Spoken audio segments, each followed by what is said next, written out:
चलिए, very good evening to all of you. मैं Vikram, PGT commerce. बेटा डिस्कस करेंगे हम आज अपना विजुअलाइजेशन ऑफ पार्टनरशिप फॉर्म का एक छोटा सा असाइनमेंट, जिसमें कि मैक्सिमम जर्नल एंट्रीज के बारे में डिस्कशन रहेगा हमारा।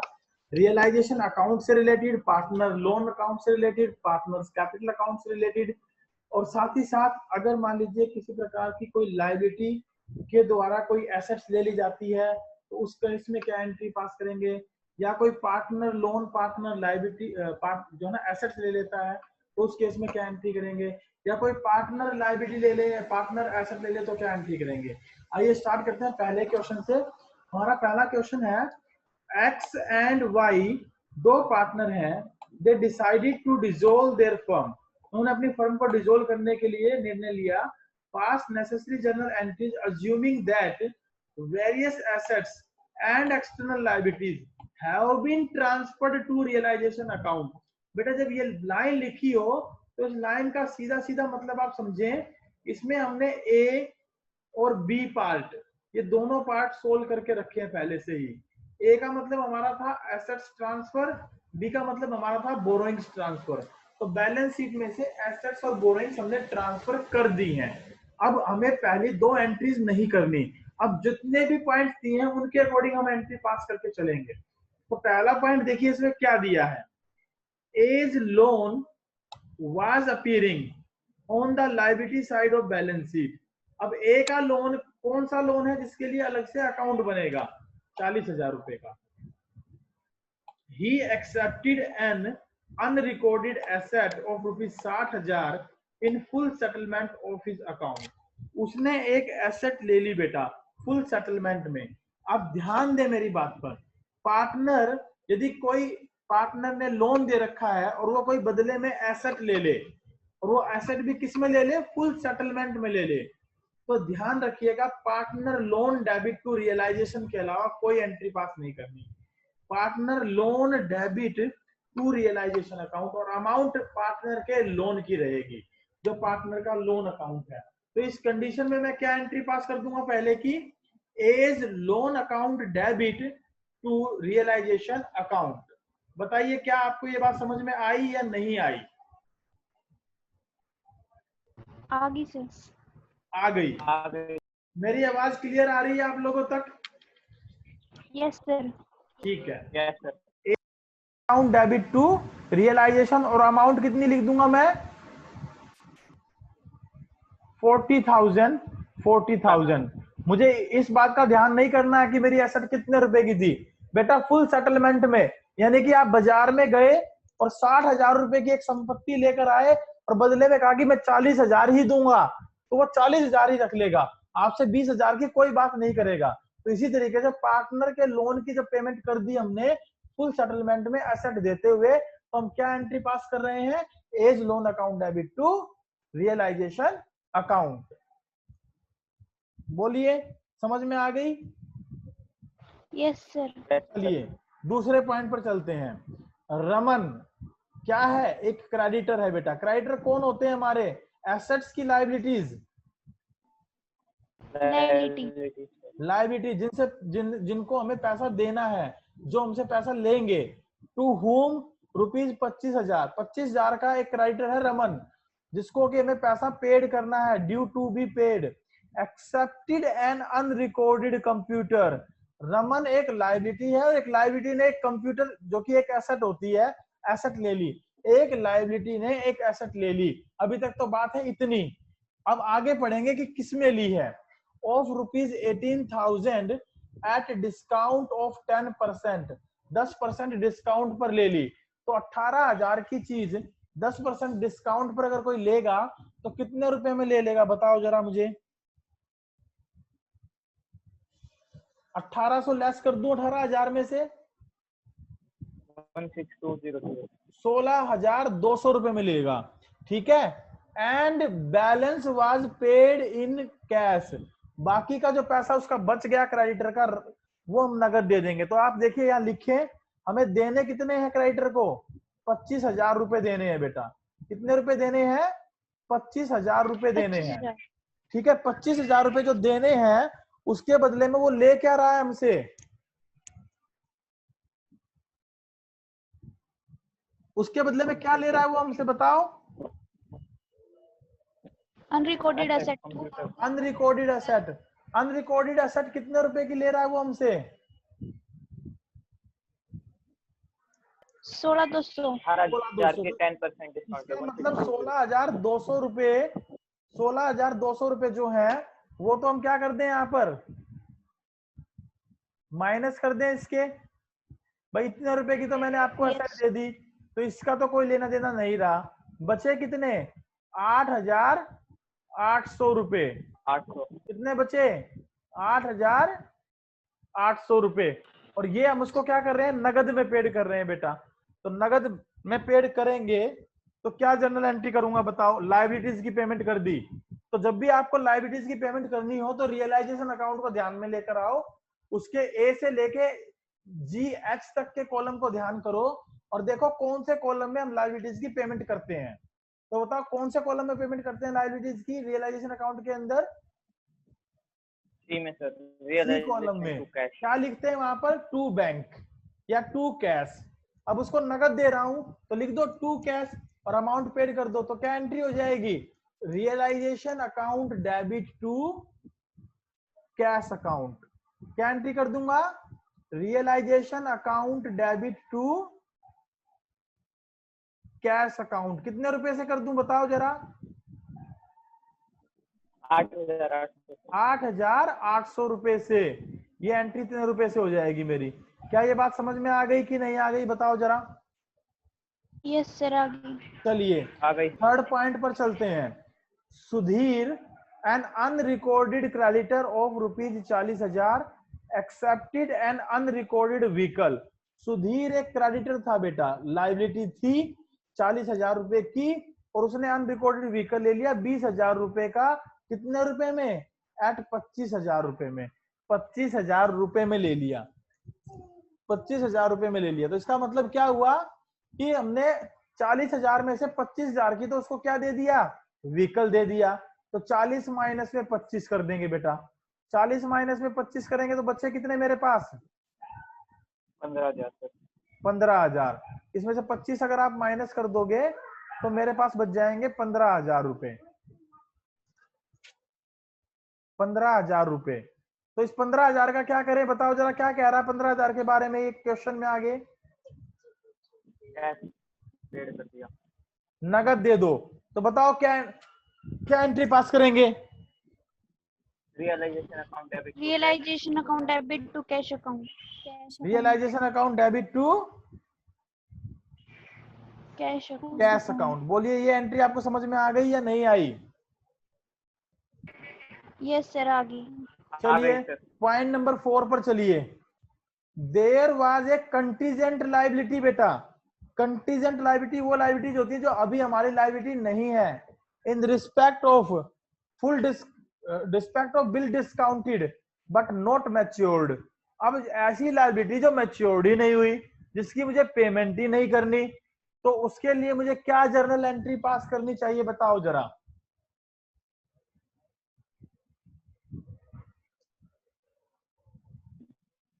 No entry sir. No entry. Contingent liability जो होती है वो हमारी ऐसी लायबिलिटी होती है जिनको हमें भविष्य में पेड करना है अगर हो गई तो, लेकिन अगर नहीं हुई तो नहीं पेड करना। तो इसके लिए क्या कर देंगे हम यहाँ पर? No entry. इसके लिए लिखेंगे नो एंट्री। लिखना होता है जर्नल एंट्री में नो एंट्री। अगर नहीं लिख कर आओगे तो ये माना जाता है कि आपको ये एंट्री नहीं आती। तो लिखना है एग्जाम में इसको। अगर बोर्ड का एग्जाम में क्वेश्चन आपको मिल जाए तो वहां लिखेंगे आप लोग ये बात।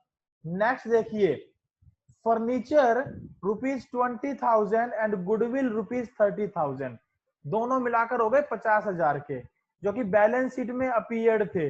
But no other information was provided regarding these two items. लेकिन इनके अलावा कोई इंफॉर्मेशन हमें गिवन नहीं है। तो बेटा जब बैलेंस शीट में थे तो हमने वहां से तो ये ट्रांसफर कर दिए थे कहां पर? रियलाइजेशन में। और हमने एंट्री कर दी होगी उस वक्त realisation to furniture to goodwill. लेकिन अब इनके बारे में कोई इंफॉर्मेशन नहीं है। मतलब ना तो ये बताया कि ये पार्टनर ले रहे हैं, ना कोई ये बता रखा कि इसने किसी लायबिलिटी ने ले लिया, ना ये बता रखा कि ये बिक गए। तो जब कोई इंफॉर्मेशन नहीं है तो इसका मतलब ये नहीं बिकी, ना ही पार्टनर ने ली, ना ही किसी लायबिलिटी ने ली, तो क्या करेंगे इसकी एंट्री बताओ। No entry sir. इसके लिए भी हम क्या लिख देंगे, नो एंट्री, कोई एंट्री नहीं होगी, क्योंकि पार्टनर ने भी नहीं ली, बिकी भी नहीं, ना ही कोई लायबिलिटी ले रही, तो कोई एंट्री नहीं करेंगे। आई होप पहला क्वेश्चन आपको समझ में आ गया सबको। Yes sir. चलूं दूसरे Yes, क्वेश्चन sir. पर। Yes sir. चलिए दूसरा क्वेश्चन देखिए आप। दूसरा क्वेश्चन है मेरे पास, Angad Raman and Harshit were partners in a firm. ये पार्टनर है फर्म के अंदर बेटा। कौन कौन पार्टनर है बताओ जरा मुझे। अंगद रमन एंड हर्षित। हाँ, अंगद रमन एंड हर्षित ये पार्टनर है, और ये पार्टनर क्या कर रहे हैं बता दो जरा। फर्म को डिसॉल्व करने का निर्णय ले रहे हैं, डिसॉल्व कर रहे हैं। है ना। Pass necessary journal entry pass करिए for the following after various assets other than cash and bank and the third party liabilities have been transfer to realisation account. बेटा जैसे कि मैंने आपको बताया था, बैलेंस शीट से कैश ट्रांसफर नहीं करते, बैंक ट्रांसफर नहीं करते, उनके अलावा कोई भी एसेट बच जाए तो उसे ट्रांसफर कर देते हैं। और ऐसे ही थर्ड पार्टी की लायबिलिटीज जो कि ना तो पार्टनर लोन से रिलेटेड होती हैं, ना कि पार्टनर कैपिटल से रिलेटेड होती हैं, उनके अलावा होती हैं, वो सारी ट्रांसफर कर दी गई हैं। अगर कर दी गई हैं तो उनके बाद की एंट्री आपको बतानी है, अगर ये एडजस्टमेंट आपको दे रखी हो तो। पहली एडजस्टमेंट है, there was a stock of ₹90,000, Raman took over 50% of stock at 10% discount and remaining stock was sold at 40% profit on the book value. बेटा इतनी बड़ी स्टेटमेंट अगर समझ में ना आए तो उसको टुकड़ों में बांट लो। टुकड़ों में बांटो। सबसे पहला पॉइंट, स्टॉक है 90,000 रुपए का, लो भाई लिख लो, 90,000 रुपए का स्टॉक है, 90,000 रुपए लिख लिए मैंने, 90,000 ठीक है, ये 90,000 लिख दिए। आगे है रमन ने 50% स्टॉक ले लिया, लो भाई इसका 50% कर दो, 50% कितना बनेगा, 45,000 रुपए का स्टॉक। ये किसने ले लिया, रमन ने ले लिया, ठीक है। किस पर ले लिया, 10% डिस्काउंट पर ले लिया। 10% डिस्काउंट कितना घटेगा, 45,000 का 4500, 45,000 अगर ये पूरे लिख दूं तो इसका 10% बनता है 4500। यहाँ पर 4500 आप इसके माइनस करो बेटा, 40,500। 40,500 बचे, ठीक है। रमन कौन है बता दो जरा। पार्टनर। पार्टनर है, और पार्टनर कर क्या रहा है, पार्टनर क्या कर रहा है एसेट्स ले रहा है इसमें, Assets ले रहा है. एसेट्स ले रहा है हाँ एसेट्स ले रहा है, श्वेता स्टॉक ले रहा है। अगर वो स्टॉक ले रहा है तो आप याद करो, रियलाइजेशन अकाउंट में पार्टनर के द्वारा एसेट्स लेने में हम किस साइड में लिखते हैं, डेबिट में कि क्रेडिट में, Credit, sir. Credit F. में सर। क्रेडिट में। और कौन से कॉलम में, F. एफ में। क्या लिखते हैं वहां पर, बाय पार्टनर कैपिटल अकाउंट। तो इसका मतलब रियलाइजेशन के क्रेडिट में मैं लिख रहा हूं बाय पार्टनर कैपिटल अकाउंट, तो पार्टनर कैपिटल अकाउंट डेबिट हुआ है और टू रियलाइजेशन क्रेडिट हुआ है। तो इतने पोर्शन की तो मैं क्या एंट्री कर दूंगा, पार्टनर में कौन है, रमन, तो Raman account debit, Raman account debit कर देंगे बेटा। और क्या लिख देंगे साथ में, टू रियलाइजेशन, टू रियलाइजेशन। और रियलाइजेशन में कितनी अमाउंट आ जाएगी ये भी बता दो जरा, 40,500 रुपए। बताओ इतना पोर्शन आपको समझ में आया इस एंट्री का। Yes, sir. Yes sir. आगे क्या लिखा, आगे देखो, रिमेनिंग स्टॉक। अब 90,000 में से 50% तो इसने ले लिया, रिमेनिंग कितना बचा, 45,000। 45,000 का ही बचा बेटा। अब 45,000 का यदि स्टॉक मेरे पास बच गया तो उसको हमने क्या किया, 40% प्रॉफिट पर बेच दिया। तो 45,000 का 40% प्रॉफिट बताओ, 45,000 का 40% प्रॉफिट कितना होगा, 10% होता है 17,000। 4500, 20% होता है 9,000, तो 40% कितना होगा 18,000, तो 18,000 इसमें ऐड कर दो। टोटल कितने हो गए ये 63,000। बताइए क्या आपको ये बात समझ में आ रही है? Yes sir. अब 63,000 रुपए की एसेट्स को हमने क्या कर दिया बेटा बेच दिया, सेल कर दिया। अब सेल करने से पैसा आएगा या नहीं आएगा बताओ? आएगा सर। आएगा। तो बताओ रियलाइजेशन अकाउंट में पैसा आता है तो डेबिट में लिखता हूं कि क्रेडिट में लिखता हूं?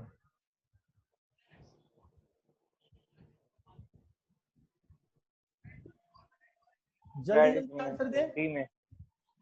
क्रेडिट में लिखता हूं डी पोर्शन में, बाय बैंक। क्या लिखता हूं बेटा? By bank. तो इसका मतलब बैंक तो डेबिट हो गया। अब किस अकाउंट में लिखा गया ये? रियलाइजेशन अकाउंट में। तो रियलाइजेशन के क्रेडिट में लिखा गया, तो रियलाइजेशन क्या हो गया? क्रेडिट। तो इसका मतलब मैं एंट्री करूंगा तो क्या एंट्री करूंगा इसके लिए? बताओ क्या एंट्री करूंगा? Bank account debit to realisation account. Realisation account. Amount कितनी आ जाएगी?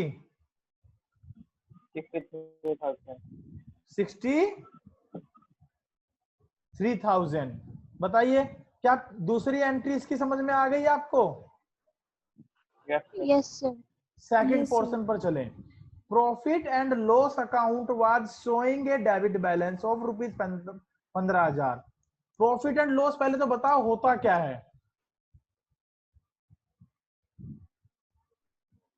क्या इसको हम रियलाइजेशन में ट्रांसफर करते हैं या नहीं करते हैं?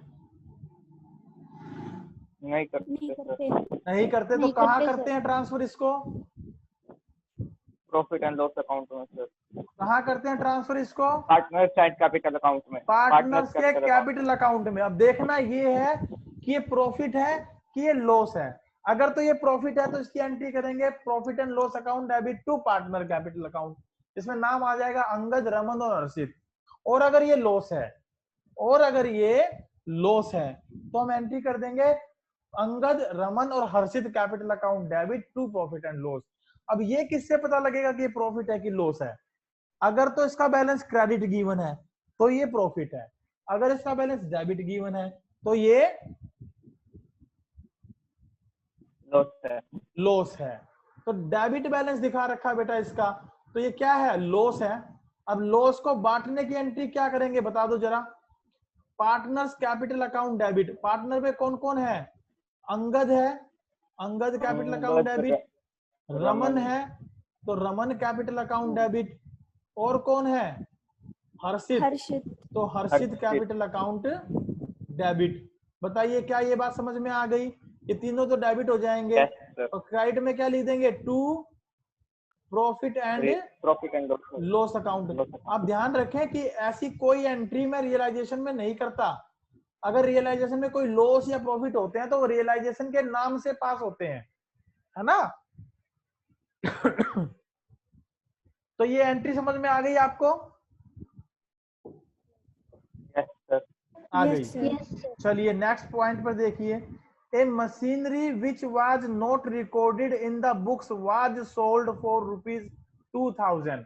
बेटा मशीन क्या होती है पहले तो ये बताओ मुझे? लायबिलिटी की एसेट्स? एसेट होती है। और ये एसेट पहले रिकॉर्ड कर रखी थी कि नहीं कर रखी थी? नहीं कर रखी थी, नॉट रिकॉर्डेड। ये रिकॉर्डेड नहीं थी, was not recorded in the books, books में रिकॉर्डेड नहीं थी। अब ये क्या हो रही है? सोल्ड हो रही है। सोल्ड हो रही है। अब चाहे बुक में हो चाहे ना हो, अगर कोई एसेट बिक रही है तो बेच दो ना, पैसा आने दो। पैसा आना चाहिए केवल। अब पैसा आएगा तो रियलाइजेशन अकाउंट में कहाँ लिखता हूँ बताओ मुझे? कौन से कॉलम में लिखता हूँ? डी में सर। डी में। और वहां लिखने की केवल एक ही एंट्री होती है बेटा, bank account debit to realisation. क्या एंट्री होती है? Bank account debit to realisation account. तो इसकी एंट्री कर दोगे बैंक डेबिट टू रियलाइजेशन के साथ? बोलिए। Yes sir. कर देंगे। तो अगला पॉइंट देखते हैं। नेक्स्ट पॉइंट क्या है हमारा, अमाउंट हो जाएगी 2000 रुपए और 2000 रुपए। नेक्स्ट पॉइंट देखिए, अंगद एक पार्टनर है, वाज पेड, उसने पेड कर दिया ओनली ₹5000 5000 रुपए फॉर हिज लोन। अंगद ने एक लोन दे रखा था बेटा, उसको हमने 5000 रुपए पेड कर दिए to the firm which amounted to ₹5500। Angad was paid only 5000 in full settlement for his loan. Angad ने 5000 रुपए पेड किए, हमने उसको एक लोन दे रखा था, उस लोन के बदले में उसने कितने रुपए पेड किए?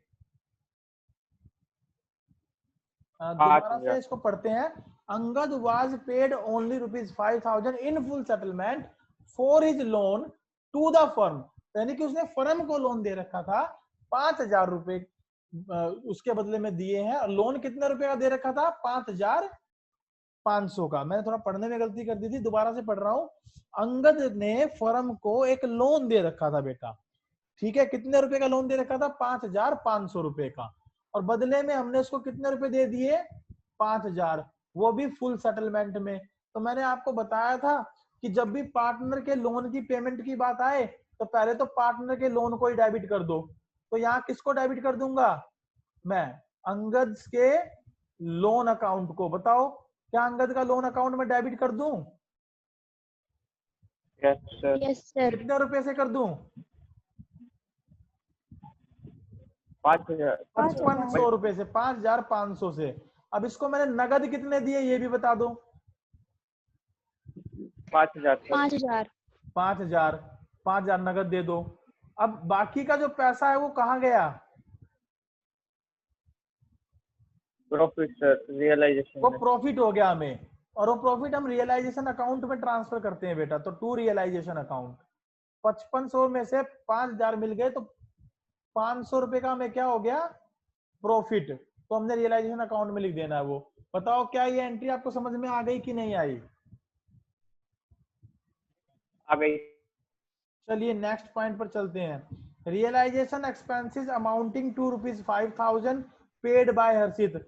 देखो जरा, हर्षित कौन है पहले बताओ मुझे, पार्टनर है कि आउटसाइडर है? पार्टनर है। पार्टनर ने क्या किया? पार्टनर ने पेड कर दिया। पार्टनर ने क्या पेड कर दिया बेटा? पार्टनर ने क्या पेड कर दिया? Realisation expenses. क्या कहीं ये लिखा है कि ये खर्चे पार्टनर ने बियर किए थे? No sir. नहीं No, लिखा। नहीं लिखा तो इसका मतलब खर्चे किसके हैं? ये फर्म से। फर्म बियर कर रही है इनको। फर्म तो बियर कर रही है, लेकिन पेमेंट कौन कर रहा है इनकी? Partner sir. पार्टनर। तो मैंने आपको 8 एंट्री के केस समझाए थे ना, तो मैंने एक केस में यह भी बताया था कि अगर फर्म कोई खर्चे बियर करे और पार्टनर पेड कर दे तो फीलिंग लो कि पार्टनर ने फर्म की लाइबिलिटी ले ली। क्या फीलिंग आएगी मन में? कि पार्टनर ने फर्म की लाइबिलिटी ले ली। अगर पार्टनर फर्म की लाइबिलिटी ले लेता है तो बताओ रियलाइजेशन अकाउंट में कहां लिखते हैं उसको? सी।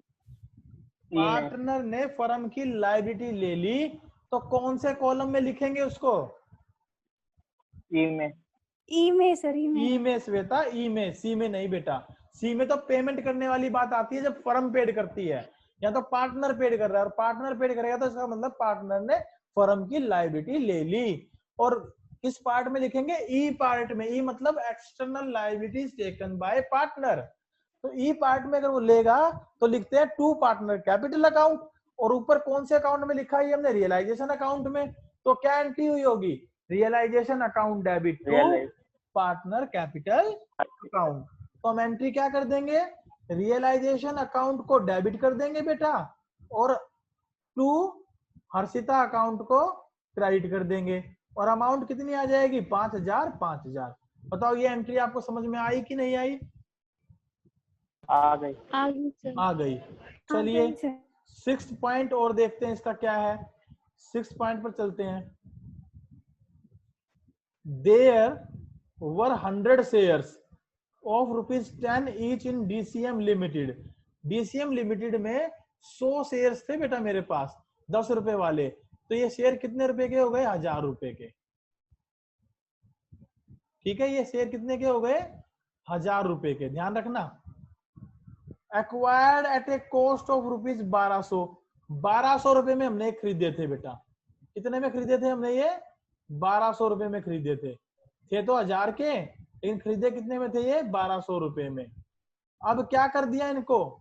विच had been written off completely from the books, यानी बुक्स में से हमने काटा मार दिया कि मेरे पास तो कोई शेयर ही नहीं है, यानी एक तरफ रख दिए उठा के। हमने सोचा कि बिकेंगे ही नहीं अब, लेकिन हुआ क्या? These shares are valued at ₹9 each.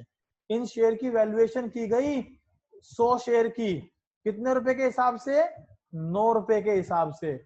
और 9 रुपए के हिसाब से कितने रुपए के बनने चाहिए शेयर हमारे? ये 900 रुपए के, यानी 900 रुपए में ये शेयर बिकने को तैयार बैठे हैं। अब are divided among the partners in their profit sharing ratio, और ये 900 रुपए के शेयर पार्टनर्स ने अपने लाभ हानि अनुपात में ले लिए बेटा। अब पार्टनर का लाभ हानि अनुपात तो गिवन है नहीं, तो क्या मानेंगे इनका लाभ हानि अनुपात? इक्वल। 1:1। और अगर पार्टनर कोई एसेट ले ले, क्योंकि ये एसेट थी ना हमारे शेयर्स, हमने पैसा इन्वेस्ट कर रखा था, तो एक प्रकार का इन्वेस्टमेंट इन शेयर हमारी एसेट होती है, और पार्टनर कोई एसेट ले ले, तो बताओ रियलाइजेशन अकाउंट के किस हेडिंग में जाएगा? एफ में सर। एफ हेडिंग में जाएगा। Fixed assets taken by partner और other current assets taken by partner. तो उसमें लिखते क्या है? By partner capital account. तो बेटा बाय पार्टनर कैपिटल अकाउंट लिखा, तो इसका मतलब पार्टनर के कैपिटल अकाउंट तो क्या हुए होंगे हमारे? डेबिट, अंगद, रमन और हर्षित, इन तीनों को डेबिट कर दो और 2 कर दो साथ में रियलाइजेशन अकाउंट। रियलाइजेशन में 900 रुपए के शेयर है जो कि तीनों ने ले लिए इक्वल इक्वल, तो 3 से डिवाइड कर दो इसको, तो 300 रुपए हर एक के खाते में आ जाएंगे। बताओ क्या लिख दूं मैं ये entry? Yes sir. Yes sir. क्या आपको ये Yes, क्वेश्चन sir. समझ में आ गया? Yes sir. Yes sir. चलो नेक्स्ट क्वेश्चन नंबर 3 देखते हैं बेटा। क्वेश्चन नंबर 3 पर आइए, थर्ड क्वेश्चन को देखते हैं। थर्ड क्वेश्चन है, Disha, Mohit and Nandan were partners, they decided to dissolve the firm, pass necessary journal entries for the following after various assets other than cash and bank and the third party liabilities have been transferred to realization account। ये पूरी statement जैसे ऊपर लिखी थी वैसे ही लिखी है, बताइए। Yes sir. जैसे क्वेश्चन नंबर Yes. 2 में लिखा था ये वैसा ही तो लिखा है या कोई चेंज है? Yes, sir. No sir.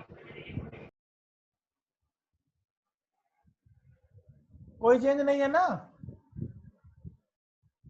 तो इसका मतलब जो नहीं है एंट्री दी है तो ये एंट्री वैसी ही होंगी। जरा पढ़ के हम करने की कोशिश करते हैं, ठीक है? 1 मिनट के लिए मैं पॉज कर रहा हूं बेटा।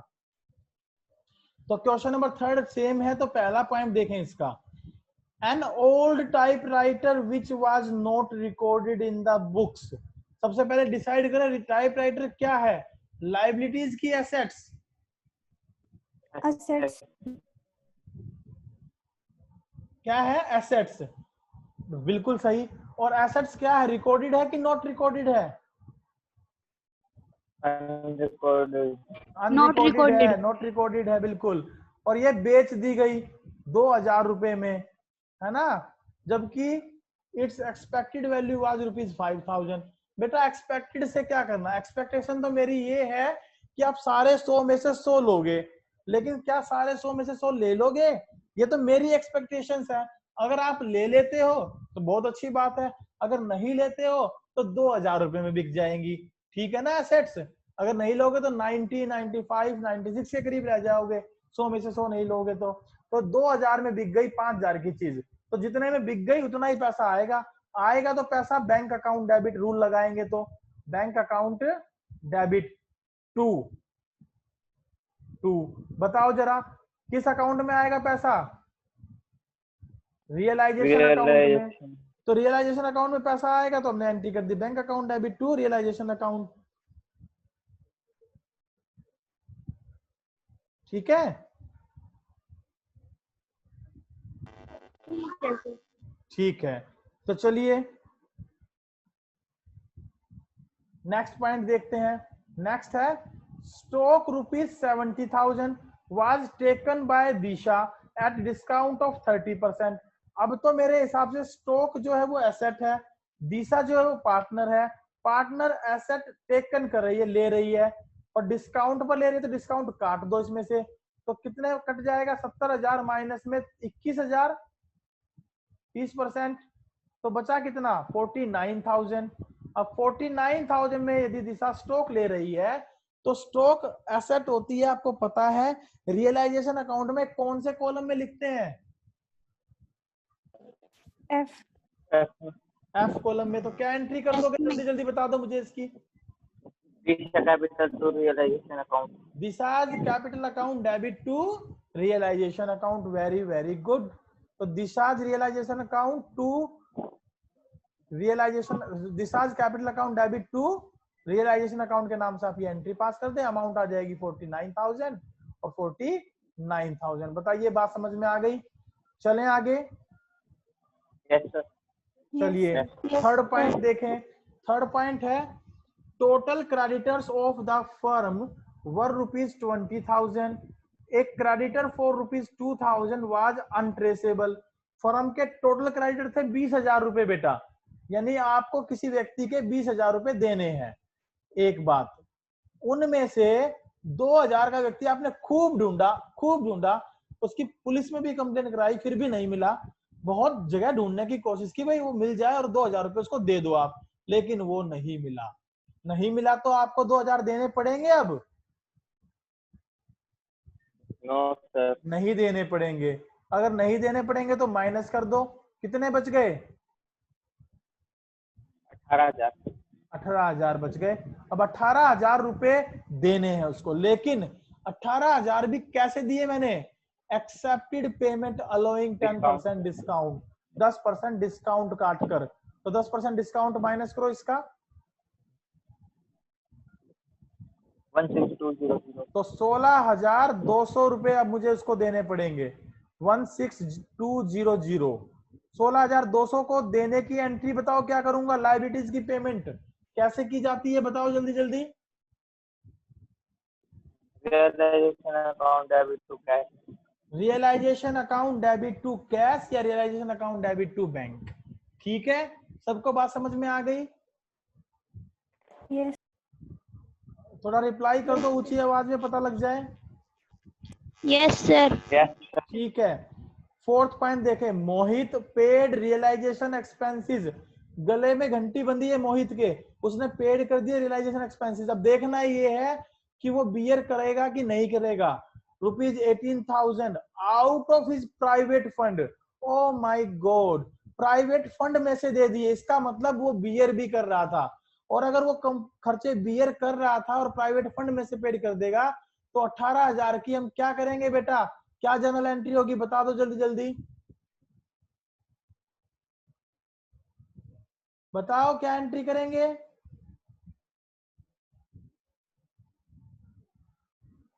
इन 18,000 की क्या एंट्री करेंगे अगर वो प्राइवेट फंड से देगा पैसे? तो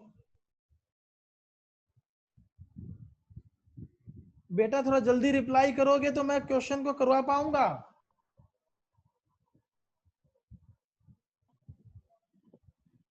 बेटा मैंने आपको 8 एंट्री समझाई थी। अगर पार्टनर खर्चे बियर करे और पार्टनर ही पेड कर दे अपनी जेब से तो कोई एंट्री नहीं करते हम उसकी, नो एंट्री करेंगे इसकी। आप लोग बोलो मत, फिर मेरे से एक्सपेक्टेशन करो कि सर अब हमें अच्छे अच्छे क्वेश्चन समझाओ, हमारी रात को क्लास लो 9 बजे के बाद। बेटा कैसे पॉसिबल होगा मैं तुम्हारी क्लास 9 बजे के बाद लूं जब तुम रिप्लाई ही नहीं करते मेरी बात का?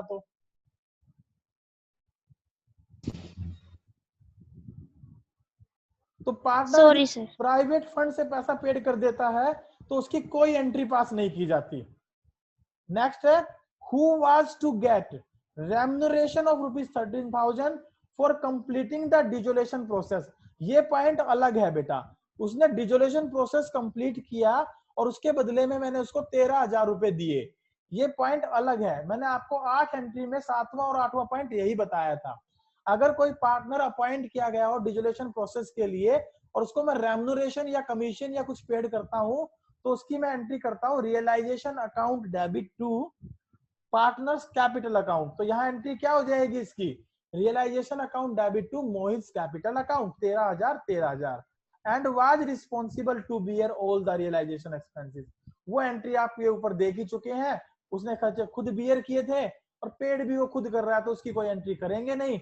लेकिन अगर यहाँ लिख देता out of his private fund की जगह पेड बाय फर्म, अगर लिख देते पेड बाय फर्म, तो हम एक एंट्री और करते 18,000 की, और पार्टनर के खर्चे यदि फर्म पेड करेगी तो एंट्री होती Mohit partner capital account debit to bank account. ये एंट्री हम करते, तो इसकी 2 एंट्री हो जाती है उस कंडीशन में। लेकिन अभी फिलहाल एक ही एंट्री करनी है क्योंकि डिजोल्यूशन वर्क के पैसे दिए हैं, बाकी जो खर्चे वो बियर कर रहा है उसकी खुद अपनी जेब से वो पेमेंट कर रहा है। आइए नेक्स्ट देखते हैं। Nandan has taken a loan of ₹50,000 from the firm. Nandan ने फर्म से लोन ले रखा था 50,000 रुपए का बेटा, ठीक है। विच वाज ये रेम्यूनरेशन की एंट्री होगी ना? हाँ, रेम्यूनरेशन की होगी बेटा यहाँ पर एंट्री, ऊपर वाले की एंट्री नहीं होगी क्योंकि वो अपनी जेब से पेड कर रहा है ये पैसे। Which was fully paid by him to the firm. कह रहा है नंदन ने 50,000 रुपए का लोन ले रखा था फर्म से और उसने पूरे 50,000 रुपए फर्म को पेड कर दिए। अब पार्टनर को लोन दे रखा था, ना कि उससे लोन ले रखा था। अब पार्टनर को लोन दे रखा था तो उससे पैसा आएगा, तो एंट्री करूंगा बैंक अकाउंट डेबिट बेटा, ठीक है। आ किससे रहा है ये पैसा, ये और बता दो मुझे।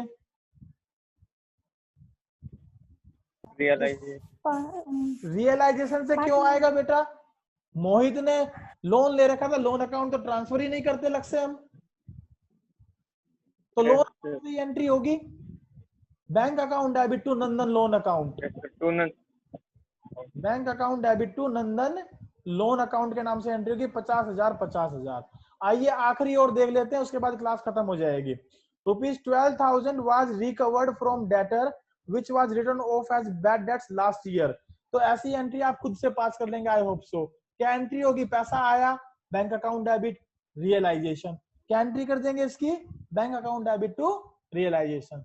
Thank you very much. हमने 3 क्वेश्चन अच्छे से किए, बाकी के क्वेश्चन आप खुद करके देखें, मन लगाकर एंट्री करके देखें, आपको ये एंट्री आ जाएंगी। और फिर भी ना आए तो मुझे बताना, अर्ली इन द मॉर्निंग में क्लास और ले लूंगा। Thank you very much, have a good day, bye, take care.